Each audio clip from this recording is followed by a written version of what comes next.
ओम शांति। अॼु जी मिले तारीख़ 3/8/2024 और मिठा मिठा बाप दादा चवनि था मिठे मिठे ॿार ये बेहद जी अनलिमिटेड स्टेज आहे जंहिंमें असां आत्मा आहियूं पाठ वॼाइण लाइ बंधल आहियूं।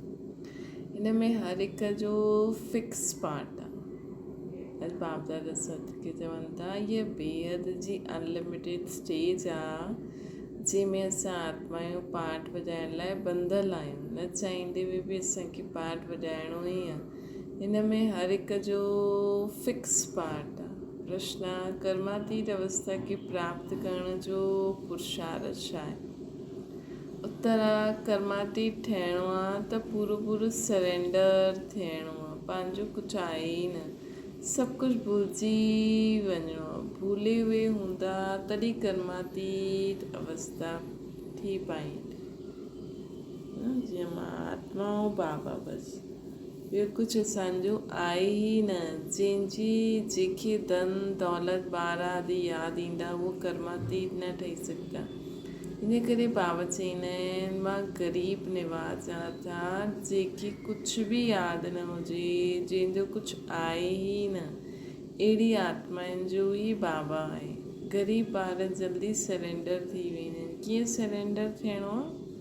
पंहिंजो सभु कुझु बाबा खे त ॾियणो न आहे, उहो त शुरू में हुयो, लेकिन हाणे हाँ जेतिरो ॾेई सघंदा आहियो ठीकु आहे। बाक़ी पंहिंजी घर गृहस्थी संभालो, पंहिंजो धंधो संभालो, सभु कुझु कंदे हुए बि सभु कुझु बाबा जो ई आहे ईअं सम्झी करे करो। जीअं मां त ट्रस्टी आहियां, सहजी सभु कुझु भुलिजी हिकु बाप जी यादि में रही सघंदा आहिनि। जो ग़रीब निवाज़ आहे न, उन्हनि वटि त वैसे ई कुझु न हूंदो आहे ग़रीबनि वटि, है न। लेकिन ब्रह्मा बाबा वटि सभु कुझु हुयो, सभु कुझु बाबा जे नाम करे करे ख़ुदि ग़रीब थी वियो। जीअं मुंहिंजो कुझु आहे ई न, बाबा सभु पैसा आदि बि बाबा जी यज्ञ जी ट्रस्ट, धन दौलत सभु बि माताउनि खे ॾेई छॾी। उन अनुसार सभु करनि पिया। त बाबा असांखे चवनि था कि सभु सहजी सभु कुझु भुलिजी हिकु बाप जी यादि में रहो। त असांखे भले ॾियणो न आहे, भले असांजे नाम ते ई रहे, लेकिन बुद्धि में रहे इहो मुंहिंजो न आहे। बाबा खां ई पुछी करे सभु कुझु करिणो आहे। बाबा हिन कम जे लाइ एतिरा पैसा खपनि, त बाबा असांखे सही राय ॾींदा।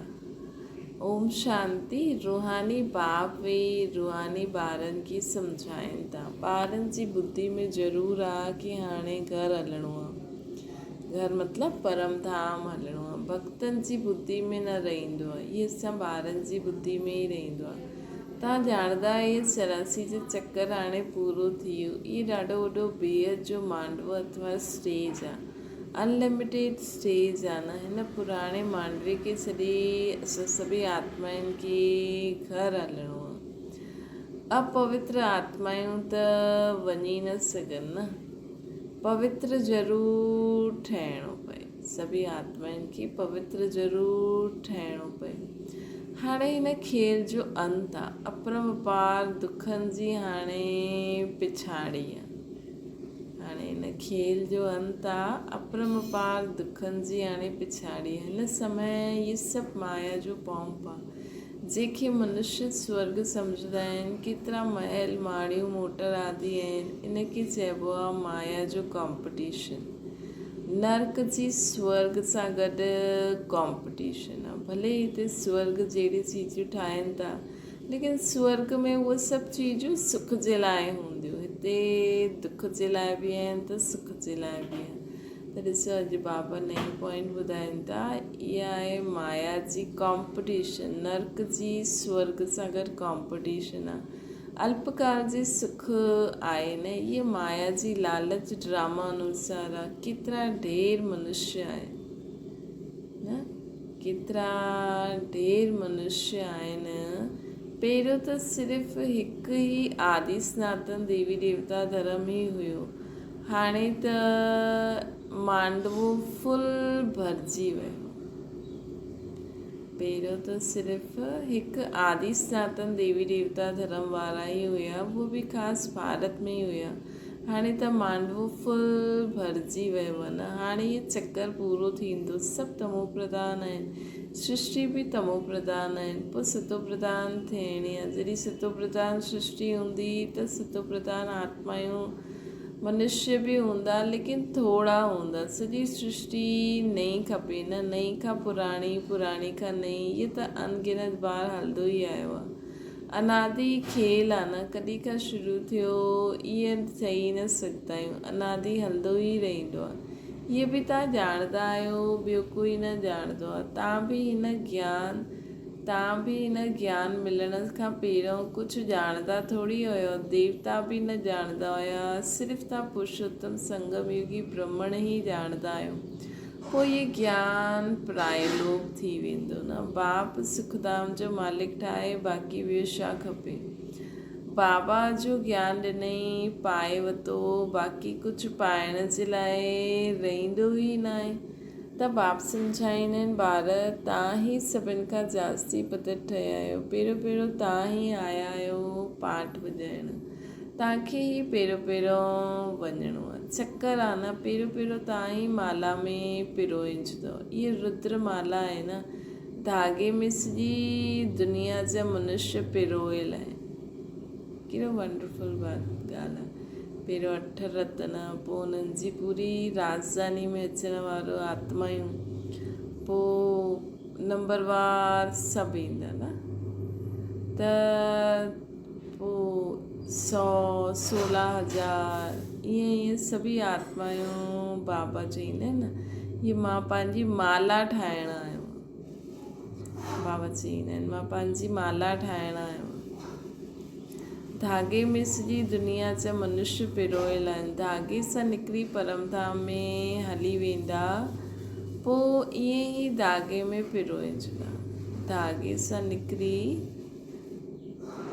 पोइ परमधाम में असां हली हलंदासीं, पोइ ईअं ई धागे में पिरोइजंदासीं। मथे बि त बाबा जी माला ठहियल आहे न, लेकिन हितां निकिरी करे पोइ मथे बि नंबरवार पंहिंजी जॻह ते वञी पहुचंदासीं।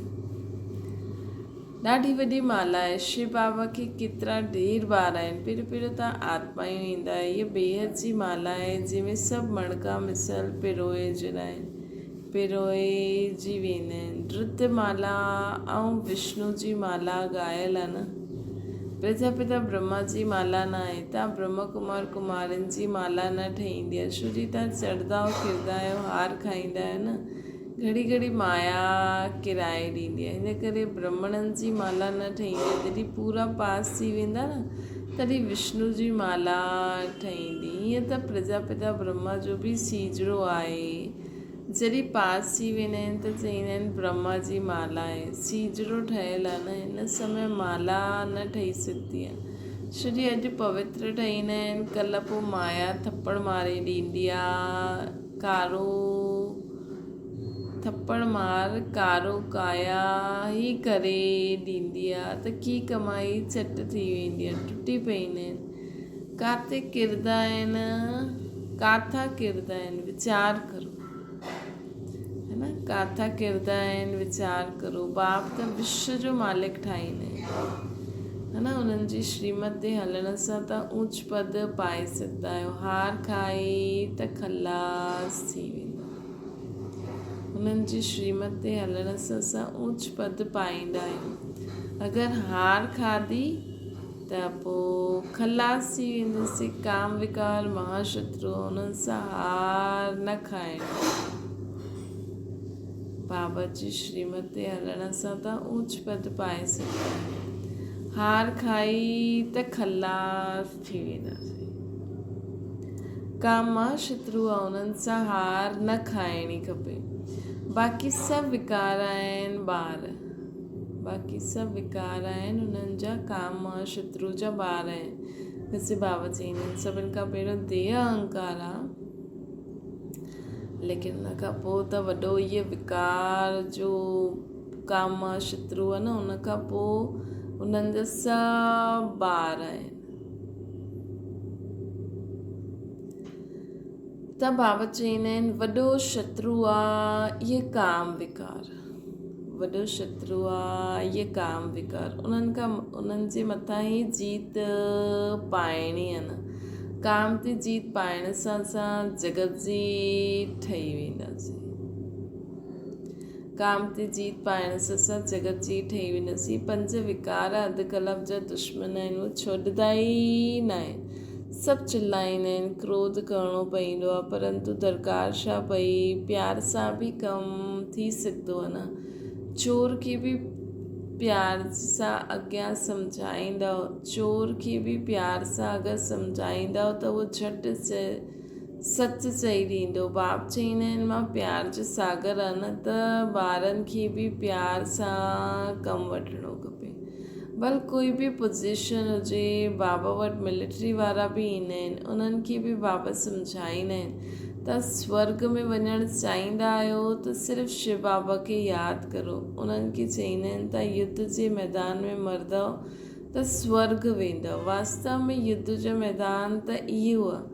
इहे ज़रिए असांखे संकल्प विकल्प आसुरी स्वभाव संस्कार खे असां छॾणु चाहींदा आहियूं, लेकिन इहे असांजो पीछो न छॾंदा आहिनि। ये विकार असांजो पीछो न छॾंदा आहिनि। त हिननि सां बाबा जी यादि में हिननि सां लड़ंदे लड़ंदे असां विजय प्राप्त करे स्वर्ग में हली वेंदासीं। त वास्तव में इहे युद्ध जो मैदान आहे। वास्तव में युद्ध जो मैदान इहे आहे। उहो त लड़ाई कंदे कंदे मरी वेंदा आहिनि, त पोइ हुते वञी करे जनम वठंदा आहिनि, छो जी संस्कार खणी वेंदा आहिनि। स्वर्ग में त वञी न सघे। त बाबा उन्हनि खे सम्झाईंदा हुया न, उहा लड़ाई कंदे कंदे मरी वेंदा आहिनि, त हुते वञी करे जन्म वठंदा आहिनि, हिन ई दुनिया में वठंदा न, छो संस्कार खणी वेंदा आहिनि बाई लड़ाई जा, बाहुबल जा। स्वर्ग में त न वञी सघंदा न। बाबा उन्हनि खे सम्झाईंदा हुया शिव बाबा खे यादि करण सां त स्वर्ग में अची सघंदा आहियो, छो जी स्वर्ग जी स्थापना हाणे मां करां थो न। चाहे तव्हां लड़ाई बि लड़ो था त बि मूंखे यादि करे लड़ाई लड़ो त बि स्वर्ग में अची वेंदो। शिव बाबा जी यादि सां विक्रम विनाश थींदा आहिनि न। ये थोरो बि ज्ञान मिलियो त अविनाशी ज्ञान जो विनाश न थी सघंदो। तव्हां ॿार इहे मेलो आदि कंदा आहियो त केतिरी प्रजा ठहींदी आहे। तव्हां रूहानी सेना आहियो, हिन में कमांडर मेजर आदि थोरी हूंदा आहिनि। प्रजा त ॾाढी ठहींदी आहे। जो सुठी रीति सम्झंदा आहिनि त कुझु न कुझु सुठो पद पाईंदा आहिनि। उन्हनि में बि फस्ट सेकेंड थर्ड ग्रेड हूंदी आहे न।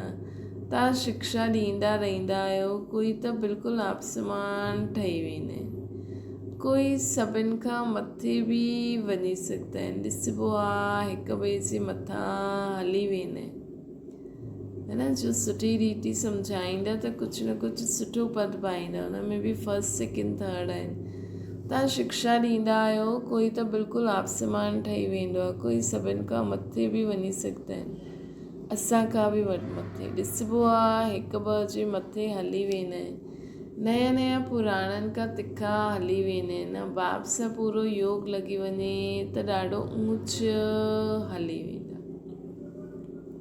त हिन सां असां सम्झी सघंदा आहियूं कि भले असां देरी सां आया आहियूं, लेकिन गुप्त पुरुषार्थ कंदा रहो, बाप खे यादि कंदा रहो, स्व खे परिवर्तन कंदा रहो त ॾाढो ऊच पद पाए सघंदा आहियूं। तव्हां शिक्षा ॾींदा आहियो, कोई त बिल्कुलु आसमान ठही वेंदा आहिनि, कोई सभिनि खां मथे बि वञी सघंदा आहिनि। ॾिसिबो आहे हिक ॿ खां मथे हली वेंदा आहिनि, नया नया पुराणनि खां तिखा हली वेंदा आहिनि, नया नया पुराणनि खां बि तिखा हली वेंदा आहिनि। बाप सां पूरो योग लॻी वञे त ॾाढो ऊच हली वेंदा। सॼो मदार आहे ई योग ते, बाप सां अगरि पूरो योग लॻी वञे त ॾाढो ऊच हली वेंदा आहिनि। सॼो मदार आहे ई योग ते, छो जी जेतिरो असां यादि कंदा वेंदासीं त पाप बदग्ध थींदा वेंदा।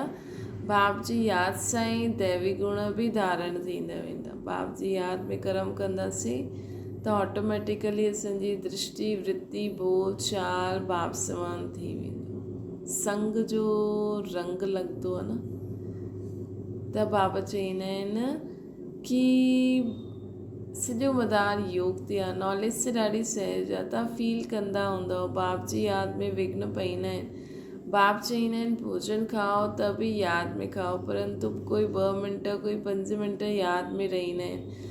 सॼो समय यादि में रहे इहे ॾाढो मुश्किल आहे। माया काथे न काथे उड़ाए बुलाए ॾींदी आहे। सवाइ बाप जे ॿियो कोई खे यादि कोई जी यादि सिवाय बाप जे कोई जी यादि न रहंदी, तॾहिं कर्मातीत अवस्था थींदी है न। हिन जे लाइ अभ्यास करो। मां निराकार आत्मा निराकारी दुनिया खां आई आहियां, त निराकार बाप बि यादि रहंदो। हिन दुनिया में छो आई आहियां?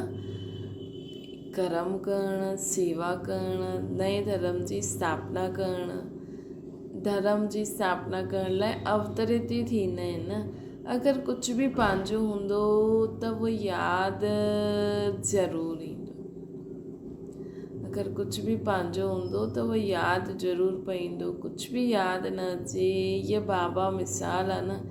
इन्हनि खे छा यादि ईंदो? शिव बाबा खे।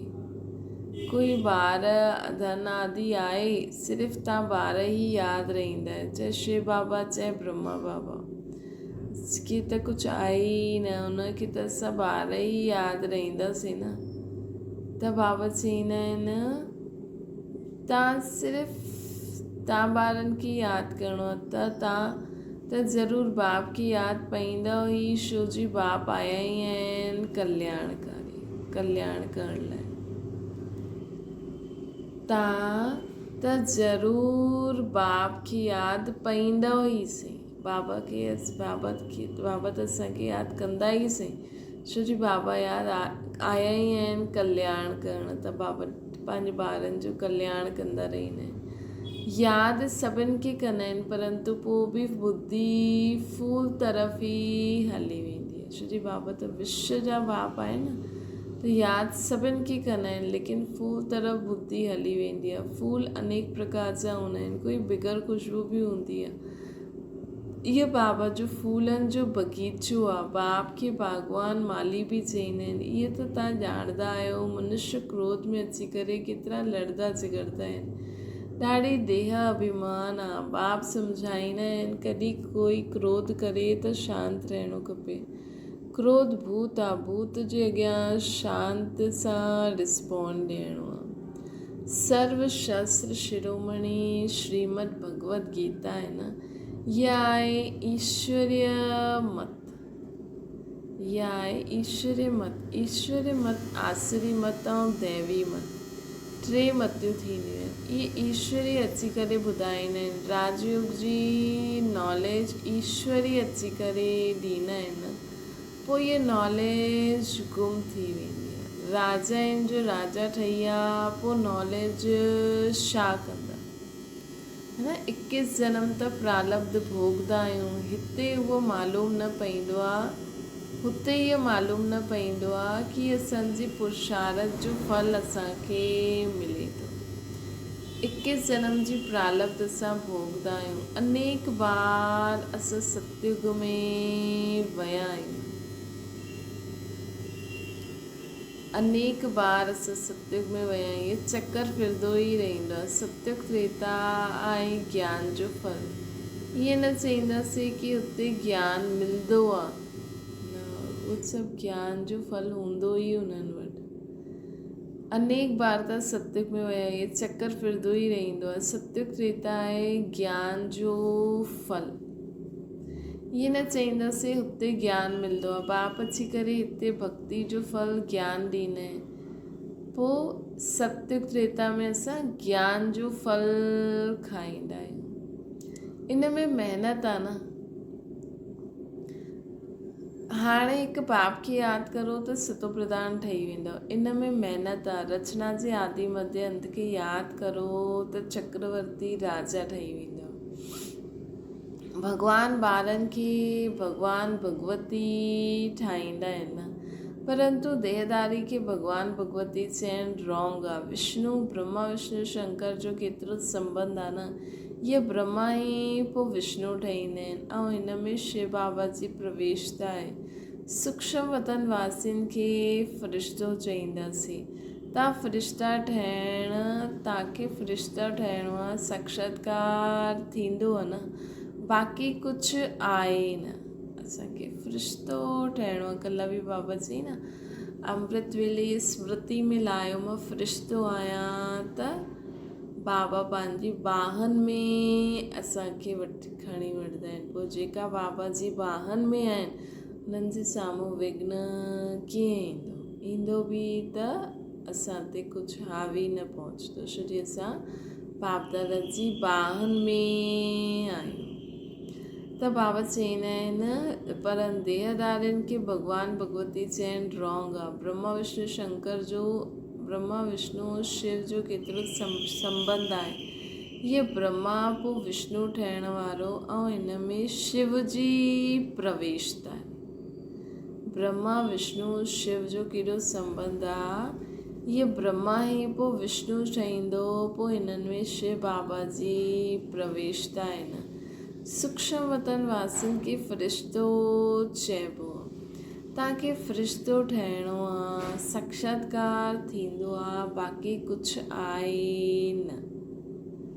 असांखे फ़रिश्तो ठहिणो आहे, लाइट जे शरीर वारो ठहिणो आहे। साइलेंस मूवी ऐं टॉकी इहा डिटेल आहे न। मूंखे असां साइलेंस में रहंदा आहियूं, पोइ मूवी, पोइ टॉकी, बाक़ी नटशेल में त पोइ बि चवंदा आहिनि मनमना भव, मामेकम यादि करो ऐं सृष्टि चक्र खे यादि करो। हिते वेठा आहियो त बि शांतीधाम सुखधाम खे यादि करो। हिन पुराणी दुनिया दुखधाम खे भुलिजंदा वञो। हिन पुराणी दुनिया दुखधाम खे भुलिजंदा वञो। इहे बेहद संन्यास बुद्धि सां करिणो, उन्हनि जो आहे हद जो संन्यास। असांखे हिते कुझु छॾिणो न आहे, लेकिन बुद्धि सां सभु भुलिजणो आहे। उन्हनि जो हद जो संन्यास। इहे निवृत्ति मार्ग वारा प्रवृत्ति मार्ग वारनि खे ज्ञान ॾेई न सघनि, है न। निवृत्ति मार्ग वारा प्रवृत्ति मार्ग वारनि खे ज्ञान ॾेई न सघनि। राजा रानी ठहिणु प्रवृत्ति मार्ग आहे न, त निवृत्ति मार्ग इहो ज्ञान थोरी ॾेई सघंदा कि राजा रानी कीअं ठहूं। हुते त आहे ई सुख, उहो त सुख खे मञंदा ई न आहिनि। सन्यासी बि करोड़नि जे अंदाज़ में आहिनि। उन्हनि जी परवरिश व कमाई थींदी आहे गृहस्थनि सां। हिकु त तव्हां दान पुण्य में लॻायो, पोइ पाप जो धंधो कयो त पापात्मा ठही वियो, है न। माण्हू दान पुण्य में बि लॻाए थो, पाप बि करे थो। हिकु त तव्हां दान पुण्य में लॻायो, पोइ पाप जो धंधो कयो। दान पुण्य कयो, पोइ पाप जो धंधो कयो त पापात्मा ठही विया। त तव्हां ॿारनि खे बि अविनाशी ज्ञान रत्न जी लेन देन करणी हूंदी आहे। उहा धर्मशाला आदि ठाहींदा आहिनि त ॿिए जन्म में सुठो फल मिलंदो आहे न। दान पुण्य खां त असां कंहिंखे कोई ग़लति कम में लॻाईंदो त पाप पईंदो, त अहिड़े कम में लॻायो। जीअं उहा धर्मशाला ठातईं, कंहिंखे शिक्षा ॾिनई, त उहो बि दुआयूं मिलियूं आहिनि। इहा बेहद जो बाप आहे। इहा डायरेक्ट आहे, उहा इनडायरेक्ट आहे।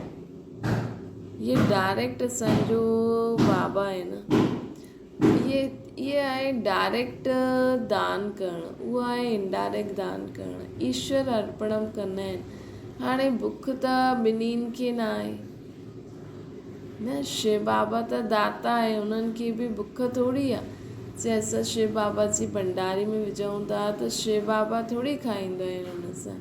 न ही भक्ति मार्ग में ईश्वर अर्पणन कंदा आहिनि त शिव बाबा खाईंदा आहिनि या भॻवान जो कोई रूप खाईंदा आहिनि। श्री कृष्ण त दाता आहे, बाप त सभिनि खे ॾियण वारो आहे, वठण वारो न आहे।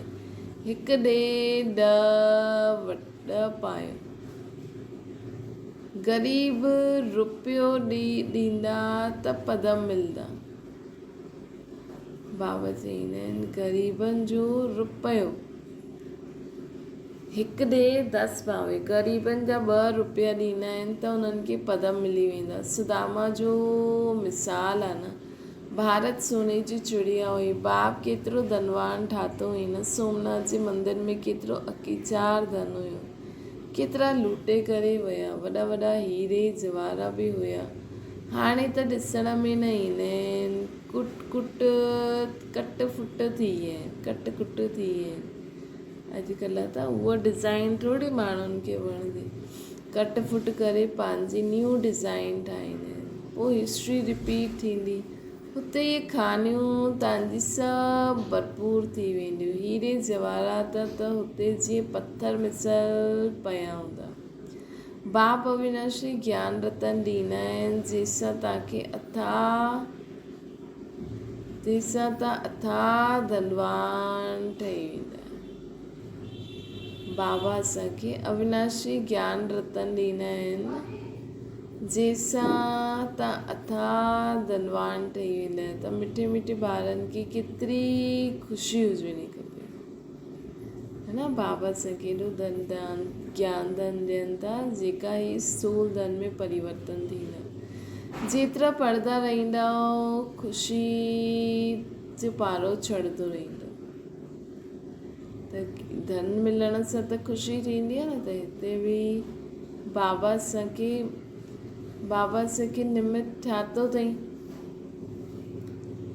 त असांखे बि ॿियनि खे ज्ञान धन दान करिणो आहे। बाप अविनाशी ज्ञान रतन ॾींदा आहिनि जंहिंसां त अथाह धनवान थी वेंदा आहिनि। त तव्हां मिठी मिठी ॿारनि खे केतिरी ख़ुशी थियणी खपे, जेतिरा पढ़ंदा रहंदा ख़ुशी जो पारो चढ़ंदो रहंदो। वॾो इम्तिहान पास कंदा आहिनि त बुद्धि में रहंदो आहे, इहे पास करे पोइ असां ईअं ठहींदासीं, ईअं कंदासीं, ईअं तव्हां ॼाणंदा आहियो, ईअं राज देवता ठहींदा, इहे असां ॼाणंदा आहियूं। बाबा चवंदा आहिनि वॾो इम्तिहान पास कंदा त बुद्धि में रहंदो न, इहे पास करे पोइ इहे ठहींदासीं। तव्हां बि ॼाणंदा आहियो असां अहिड़ो देवता ठहींदासीं। इहे त जड़ चित्र आहिनि, असां त हुते चैतन्य में हीअं श्री लक्ष्मी श्री नारायण जीअं रहंदासीं। इहे चित्र बि तव्हां जो ठाहिराया आहिनि, किथां आया आहिनि, दिव्य दृष्टि सां तव्हां ॾिसी करे आया आहियो न। चित्र ॾाढा वंडरफुल आहिनि। कोई सम्झंदो इहे ब्रह्मा ठाता अथई, अगरि इहे कोई खां सिखंदो त सिर्फ़ु हिकु ई थोरी सिखंदो, ॿियनि खे बि सेखारींदा न। इहे चवंदा आहिनि मां कुझु बि सिखियलु हुअ न आहियां, इहे त बाबा दिव्य दृष्टि द्वारा ठाहिराए अथई असांजा चित्र। इहे चित्र सभु श्रीमते बाबा चवंदा आहिनि कि मनुष्य मत न आहे, इहे सभु खलास थी वेंदा, कुझु बि नाम निशान न रहंदो। अंत में सभु बाबा जी श्रीमत ते ठहिया आहिनि। हिन सृष्टि जो ई अंत आहे। भक्ति जी केतिरी सामग्री आहे, इहा रहंदी ई न। नई दुनिया में न ज्ञान मार्ग जो कुझु रहंदो, न भक्ति मार्ग जो कुझु रहंदो। तव्हां अनेक बार स्वर्ग जा मालिक ठहिया आहियो, पोइ माया असांखे हरायो अथई। माया 5 विकारनि खे चइबो आहे, न कि धन खे। तव्हां ॿार रावण जी ज़ंजीर में अधु कलाक खां फसियल आहियो न। रावण आहे असांजो सभिनि खां पुराणो दुश्मन। अधु कलाक उन्हनि जो राज्य हलंदो आहे, लाखों वर्ष शही ॾियण सां अधु जो हिसाब न रहंदो आहे। केतिरो फ़र्क़ु आहे। तव्हांखे बाप सम्झायो अथई सॼे कल्प जी आयु 5000 वर्ष आहे। 84 लाख योनियूं त थी न सघनि। 84 लाख योनियूं त न आहे न। सॼे कल्प जी आयु 5000 वर्ष आहे। 84 लख योनियूं त न, इहे ॾाढो गपोड़ो आहे। असां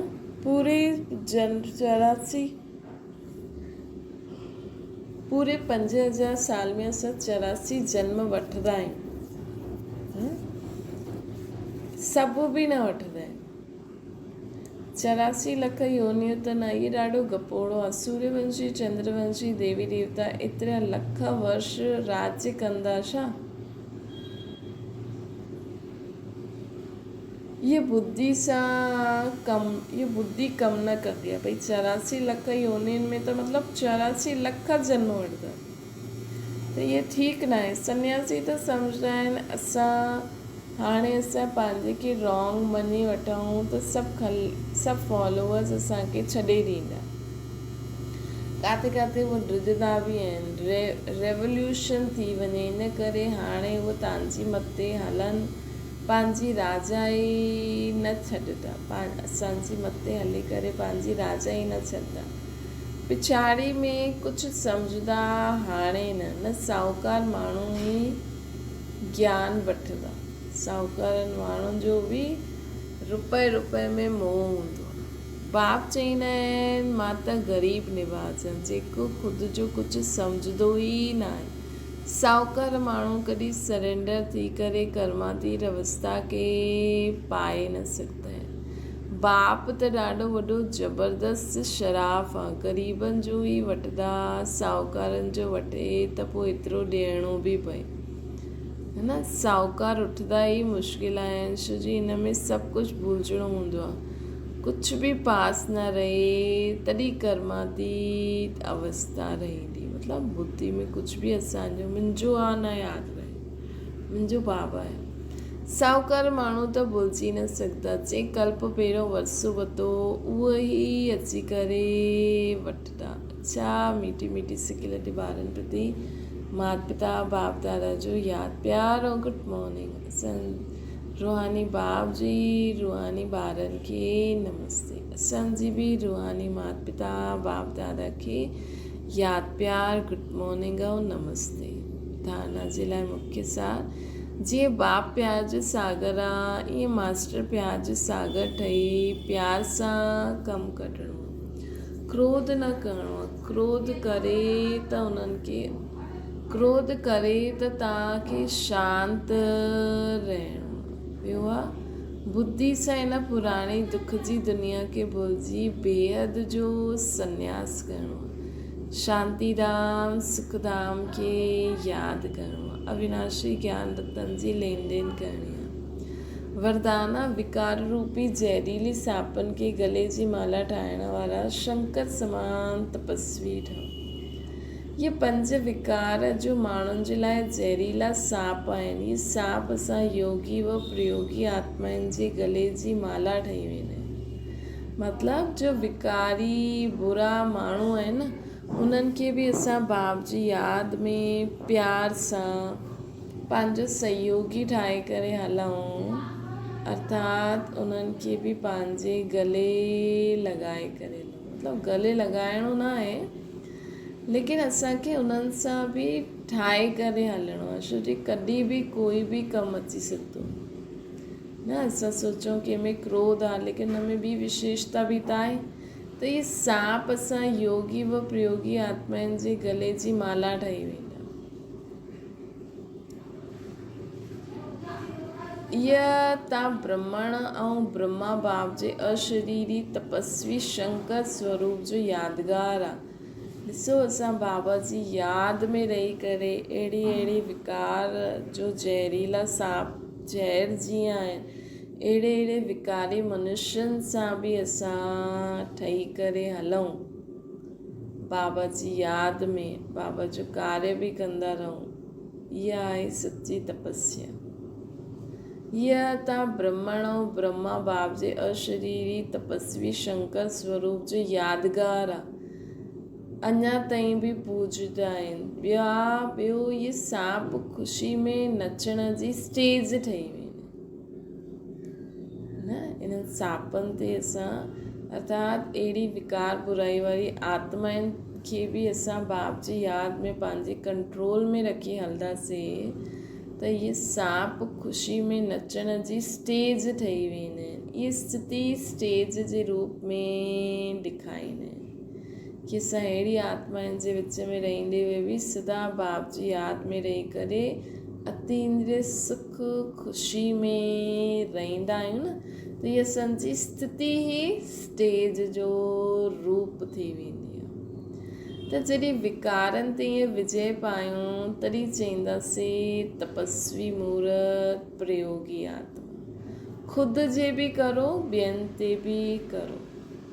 स्लोगन आहे प्रयोग, बाबा जी यादि जी शक्ति जो प्रयोग ख़ुदि ते बि करो त ॿियनि ते बि करो। स्लोगन आहे जंहिंजो सुभाउ मिठो शांति चिता, उन्हनि ते क्रोध जो भूत वार न करे सघंदो। जंहिंजो सुभाउ मिठो शांति चिता, उन्हनि ते क्रोध जो भूत वार न करे सघंदो। अच्छा, ओम शांति। बाबा खे यादि करो।